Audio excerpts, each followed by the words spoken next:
Welcome to my channel friendly educare online. আজ থেকে আমি একেবারে ডিফারেন্ট একটা ক্লাস শুরু করতে চলেছি। আমি তোমাদের কথা দিয়েছিলাম যে একেবারে প্রাইমারি থেকে শুরু করে আপার প্রাইমারি, মাধ্যমিক এবং উচ্চ মাধ্যমিক বা আদার্স লেভেলেও আমরা যে ইংলিশের পার্টগুলো খুব নেসেসারি, ইম্পর্ট্যান্ট, সেগুলো নিয়ে আলোচনা করব।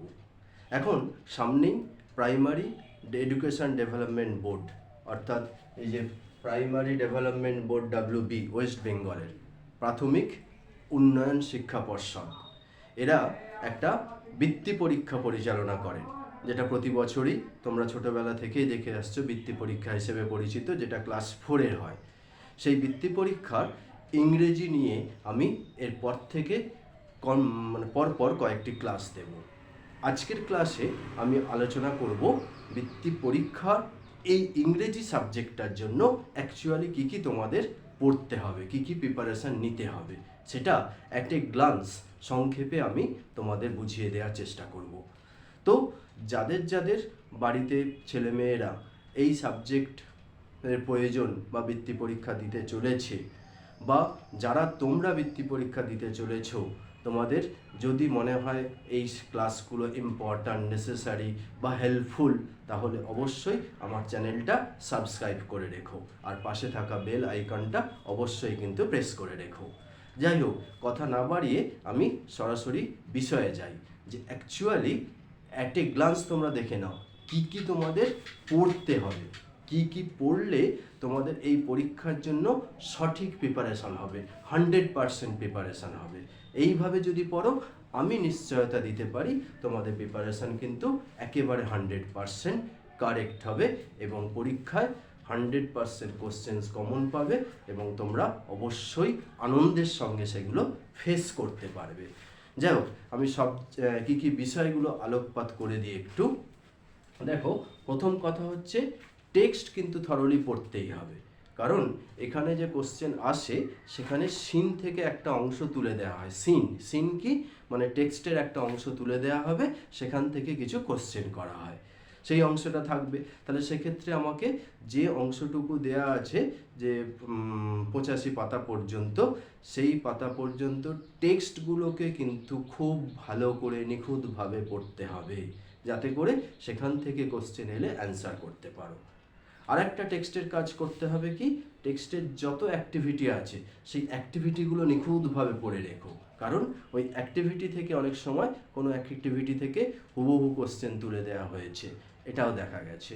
আর একটা কাজ যেটা ভেরি ইম্পর্ট্যান্ট, সেটা হলো যে প্রত্যেকটা চ্যাপ্টারের শেষে দেখবে একটা করে ইংলিশে ছোট ছোট রাইম দেয়া আছে, এই রাইমগুলো অবশ্যই পড়বে। রাইমগুলোর পুরোটা সম্ভব না হলেও প্রথম 4টে লাইন বা 6টা লাইন অবশ্যই মুখস্থ করে রাখবে। এখানে রাইমগুলো কিভাবে আসে তোমরা বিভিন্ন ইয়ারের কোশ্চেনগুলো দেখলেই বুঝতে পারবে, সেখানে রাইমগুলো ব্লাঙ্ক, ছোট ছোট শূন্য স্থান দিয়ে করা থাকে। তাহলে রাইমগুলো যদি সঠিক বানান সহ মুখস্থ করে রাখো, তাহলে সেগুলো তোমরা অনায়াসে ফেস করতে পারবে। আর কি বিষয় করবে দেখো, এই অ্যাক্টিভিটিসগুলো করলে এবার গ্রামাটিক্যাল পার্টে যেতেই হবে। গ্রামাটিক্যাল পার্টে তোমাদের একেবারে শুরু থেকে করে রাখবে, ওয়ার্ড থেকে শুরু করে রাখবে। আমি এইগুলো অবশ্যই আলোচনা করে দেব আমার এই চ্যানেলে, এইগুলো গ্রামাটিক্যাল পার্টটা দেয়া আছে, আলোচনা করা আছে, তবুও আমি পরে আলোচনা করে দেব। ওয়ার্ড করে রাখবে, ওয়ার্ডের পর সেন্টেন্স অ্যান্ড ইটস কাইন্ডস, মানে সেন্টেন্স অ্যান্ড ইটস কাইন্ডস, এটা কি সেন্টেন্স কাকে বলে, আর বিভিন্ন প্রকার সেন্টেন্স, ওই যে অ্যাসার্টিভ, ইন্টারোগেটিভ, এইসব সেন্টেন্স আছে, সেগুলো আমার ভিডিও দেয়া আছে, তবুও আমি পরে আলোচনা করব, সেগুলো দেখে রাখবে। তার সঙ্গে যেটা দেখে রাখবে সেটা হলো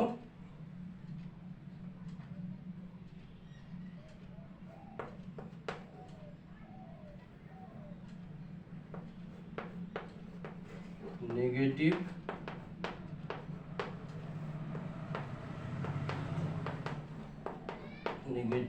অ্যাফার্মেটিভ সেন্টেন্স।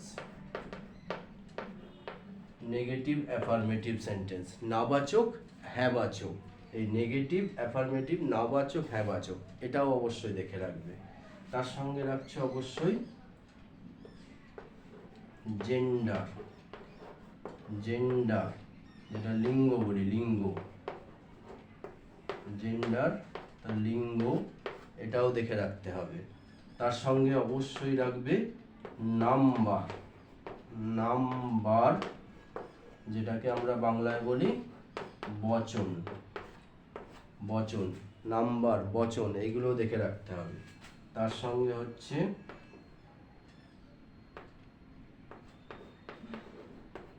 অ্যানিম্যাল বা birds and their babies, their babies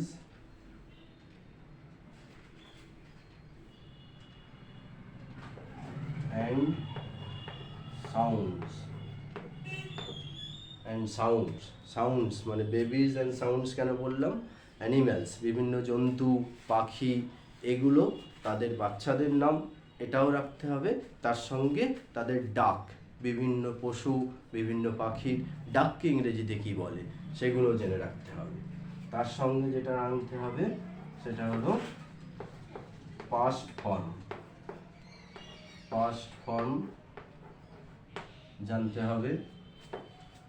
10 নম্বরে যেটা জানতে হবে, 10 নম্বরে যেটা জানতে হবে আর্টিকেল, ARTICLE, আর্টিকেল। আর্টিকেলটা কি? AND, এই আর্টিকেল, এই আর্টিকেলটাও ভালো করে জেনে রাখতে হবে। আর্টিকেল কোথায়, কোন আর্টিকেল বসে, এটা আমার ক্লাস অবশ্যই দেয়া আছে, তবুও আমি বলছি, আমি ধীরে ধীরে এগুলোর আলোচনা করব। তারপরে জানতে হবে বি ভার্ব,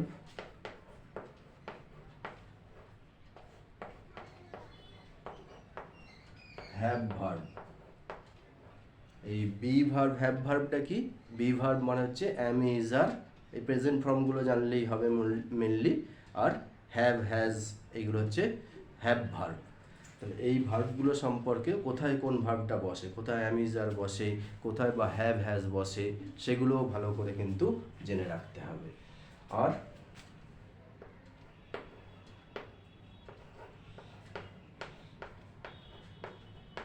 অপোজিট ওয়ার্ড,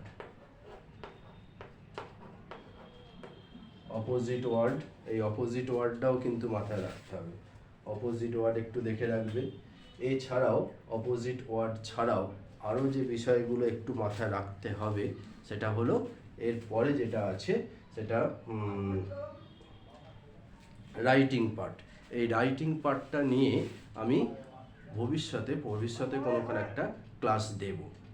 আরেকটা ইম্পর্ট্যান্ট পার্ট যেটা এখানে আমি বলিনি সেভাবে, সেটা হচ্ছে ট্রান্সলেশন। এই এই ট্রান্সলেশনটা হচ্ছে বাংলায় দেয়া থাকবে, তোমাদের ইংলিশে ট্রান্সলেট করতে হবে। এই যে বাংলা থেকে ইংলিশে ট্রান্সলেট করা, এটা কিভাবে ট্রান্সলেট হয় সেটা আমি দেখিয়ে দেবো পরে, এবং বেশ কিছু উদাহরণ যেগুলো বিভিন্ন ইয়ারে পড়েছে সেগুলো আলোচনা করে দেব। আরেকটা খুব রেয়ার আসতে দেখা গেছে, সেটা হচ্ছে ওয়ার্ড জাম্বেল করা থাকে, সেটাকে সাজিয়ে লিখতে হবে, বা সেন্টেন্স জাম্বেল করা থাকে, সেগুলোকে সাজিয়ে লিখতে হবে। মিনিংফুল, অর্থপূর্ণ শব্দ বানাতে হবে বা অর্থপূর্ণ বাক্য বানাতে হবে। মোটামুটি এইরকমভাবে, আর রাইটিংটা তো আমি বলেছি আলোচনা করে দেব। এইগুলো যদি মাথায় রেখে যেতে পারো নিখুঁতভাবে, তাহলে এখানে 100% কমন পাবে। এবং ইয়ারলি কোশ্চেনগুলো আমি চেষ্টা করব যথাসময়ের মধ্যে সেগুলো নিয়ে আলোচনা করে দেওয়ার। ওকে, তো আজকের মতো এটুকুই রাখলাম। পরবর্তী ক্লাসে আমি এগুলো নিয়ে এক এক করে ডিটেলসে আলোচনা করব। আজকের মতো সকলকে টাটা। ওকে, আর অবশ্যই আবারও বললাম, যদি ভালো লাগে তাহলে অবশ্যই যারা নতুন তারা চ্যানেলটি সাবস্ক্রাইব করে নিও, আর ভালো লাগলে লাইক, কমেন্ট, শেয়ার তো অবশ্যই করা চাই। ওকে, বাই।